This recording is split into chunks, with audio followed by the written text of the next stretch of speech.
Lay hands po natin sila. O dakila Diyos na makapangyarihan sa lahat, magagawa po na dahil ng Panginoon sa mga oras na ito. Kami po ay dumudulog sa iyo, Panginoon. Inilalapit ko po sa inyo ang mga batang ito at ang baby na nasa loob ng katawan ni Sister Denise, Panginoon.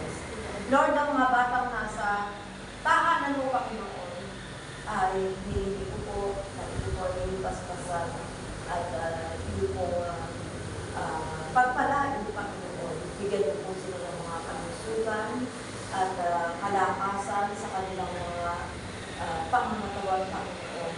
At yun nga po, bigyan niyo po sila ng iba yung pagpapala, Panginoon.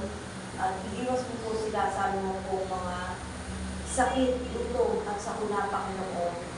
Lord, tunay naman po kayo ang Diyos na mapagpala sa aming lahat. Kaya po, Panginoon, pagpalain mo po sila, hindi ko po kayo iniutusan, subalit kami po ay humihiling po at umalapit sa iyo ng taos-puso at pagdadamit amang nasa langit.